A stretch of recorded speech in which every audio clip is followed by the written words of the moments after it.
Can everybody see me from down here? No? Too bad. Oh, but I left my, I can't remember. Why am I here?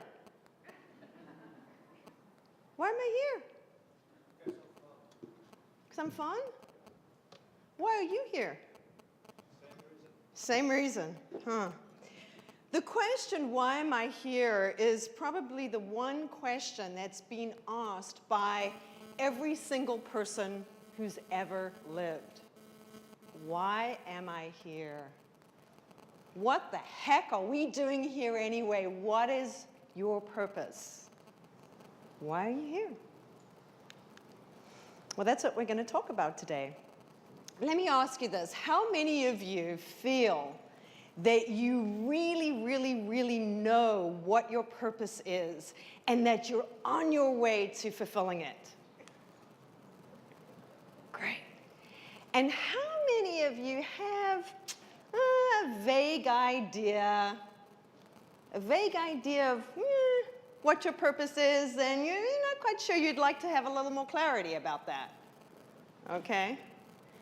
And let's see how many of you, let's see how many truly honest people we're having here.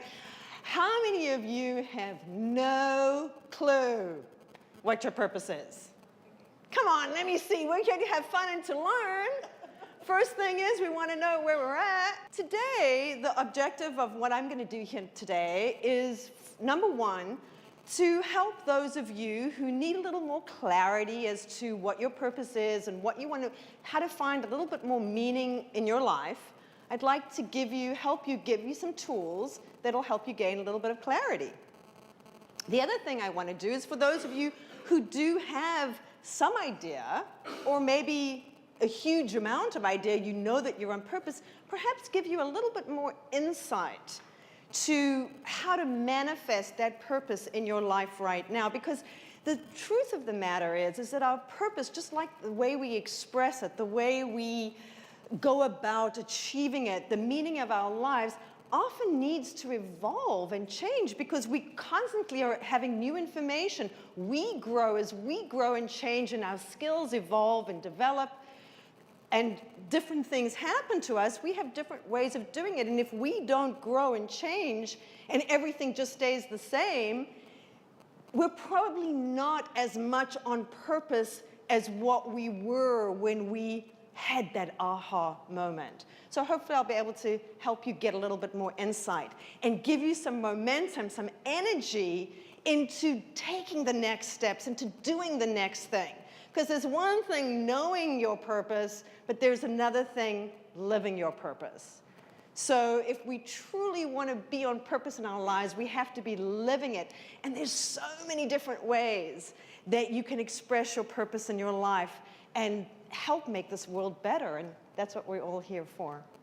And the very last thing that I would like to do is to give you some tools to help you stay on track. Because it's so easy in this world of ours to get distracted. I mean, I know I do. You know, it's almost like I need to have a GPS system to keep me on track, you know, because I keep on like going off somewhere.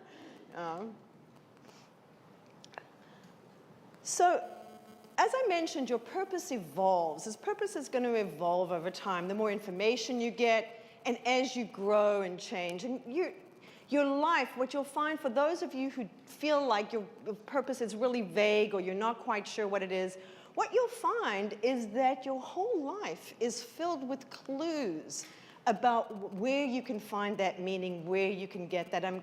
We're going to do some exercises on that. And it really is never too late. You know, a lot of times people see the kinds of work that I do and they'll say to me, geez, Mandy, you know, how is it that you're so lucky you've got this light? You know exactly, you can tell exactly that you're doing exactly what you're meant to be doing. But it really wasn't always that way. When I left school, like most people, I had no idea of how I could fulfill my purpose. I always felt like I had, you know, this magnetic pull, this calling, this thing that was calling me, but, you know, I couldn't hear what it was saying. because I had this rock concert going on in my head with a few soap operas and, you know, all kinds of things, a little comedy here and there, and I couldn't hear what the calling was. So when I left school and I started to work, I traveled all over the world. Almost every single year I had a new career. I became, early in my career, I started off as in personnel. And in South Africa, which is where I grew up, I worked in a personnel agency. And it wasn't as if where I lived that women couldn't work or weren't allowed to work. But there were just very big differences. In the personnel agency that I worked in, there was a male division and the female division. And the male division was the place where all the great jobs were the executive jobs and all the jobs where you could really make money were in the male division. And the female division were like the secretarial jobs and the, you know, the administrative kinds of jobs that I really wasn't all that interested in. So women were really encouraged in our society where I grew up. We were encouraged that when you got, you know, late teens, you were expected to get married, have kids, and that was going to be your life. Now, my mother, when she was young, she always wanted to be either a ballroom dancer or an athlete. You know, she was very good at those things, but her parents would never hear of that. So my mother got married when she was 17, and by the time she was 25, she had 5 kids.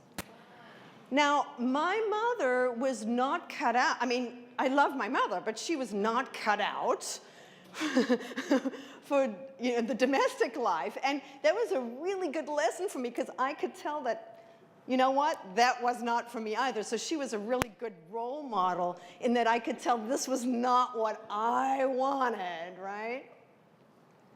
So I changed jobs. Whoops. I changed jobs. I came to the States. I was an energy auditor in Oklahoma, and I used to measure people's insulation and underneath the houses, go underneath the houses and crawl up in their attics, and you know, I did that. I built a very successful import-export business in Texas, right here in Houston. I did advertising, very successful in the advertising and marketing business in California. Then I moved to Florida and built an insurance agency. And I kept myself very, very busy. And all this while, I kept on feeling that I had this pull, this thing that was just calling me, but I didn't know to where or to what. And it wasn't until a friend of mine insisted that I attend a class called the Silver Method. And that's when I learned to quiet my mind. So I learned to quiet my mind enough to be able to hear my inner voice. And what I discovered was that I didn't really even have a purpose at all. Purpose had me. It had been there all the time.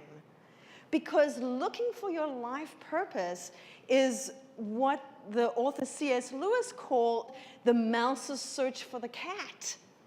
The purpose is there. It's not like you have to find it. You don't have to discover it. All you have to do is uncover it. Because when I say that your purpose has you, it's more like a musician would have a sheet of music, right? You're the sheet of music because there's something within you that's calling you. Your purpose needs you desperately, and it's calling you and wanting to hear you, wanting you to seize it and express it. The proof is in the very palm of your hands.